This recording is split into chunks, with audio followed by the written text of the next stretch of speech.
This is a quick demonstration of how to blog with Blogger and set up a blog. The first thing that you'll need to do is you'll need to go to Google and set up a Google account. So first things first, go to Google,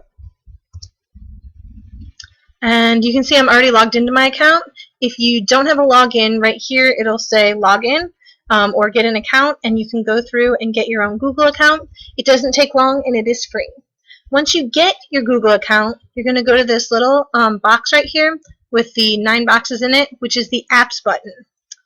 Click that, and you'll go down and click more. Okay, and then you'll see the one that's orange and it says Blogger. That's the one you want.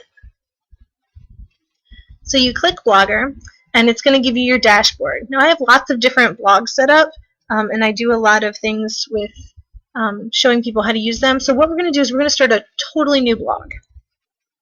Okay, and I'm going to title it Demonstration for Video. And then you can make whatever you want. You can put your custom domain in here. I'm just going to put Demonstration for Video. All right, no spaces. See if that works. Yep, it says this blog address is available.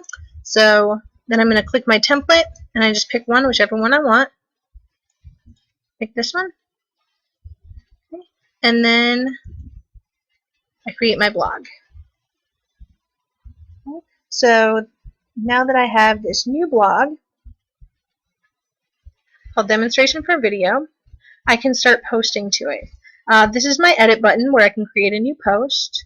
This is kind of the options button where you can see your overview, you can see all the posts that you have, all the different pages that you have, any comments that you have for your posts, your Google Plus account, stats, and then this gets into some more technical stuff.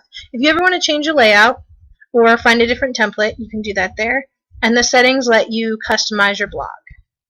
Okay? For this, we just want a simple blog so that we can see what's going on.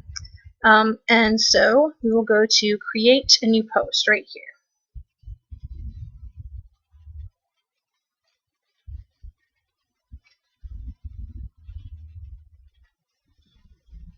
Take just a second. Alright, so then here's my post title. And I'm not going to worry too much about what I'm putting on this blog since it's just a demonstration. So I'm going to call this title.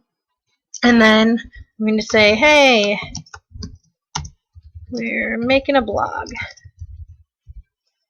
And then, as you can see, there are lots of different buttons up here. All of these let you do different things. This one's undo, this one's redo if you have something there. You can change the different font, you can change the font size, you can make your font a heading, subheading, minor heading, or normal. You can go bold, italics, underlined, strike through. You can change the text color. So maybe now I'm right, yay! And so you can change the color to whatever color you want your text to be. You can change the text background color. So let's say maybe I want a green background. Cool. All right, and then it looks like it's highlighted. You can create links to different things. So if I say I want to find a video or something, I can go to, say, YouTube, and then I can add a video right in there and make it link. I can add an image. I can add a video.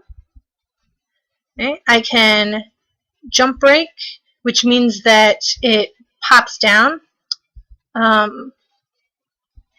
can add other text things like a numbered list or bullets. Quotes make the information that you have inside the quotes go in. So let's say I have a quote here that I wanted to add. Sorry. So, my bad. Hey everybody. This is my quote with a W. Alright, and then I can take that and put it in quotes, and then it kind of paragraphs it in. Okay. I can remove formatting from something, so say I don't like this. I can remove it, and then it goes back to justified. And then there's also spell checker.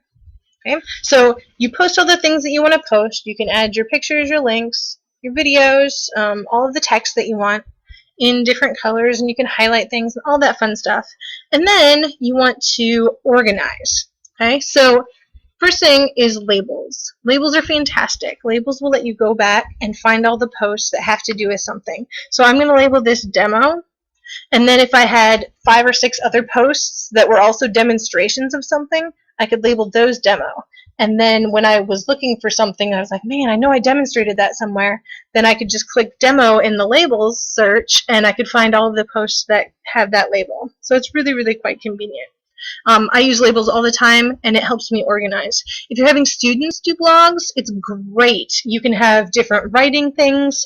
You can have different standards. You can do your labels in any number of ways to organize student posts. Maybe they have free writes versus formal writes, or practice writing, or just answering questions writing, and you can label all of those different things so that if you said, all right, I want to see all of your free write journals, then students could go into the search, say free write journal, and it would all come up. So it's a really nice way of organizing within the blog itself.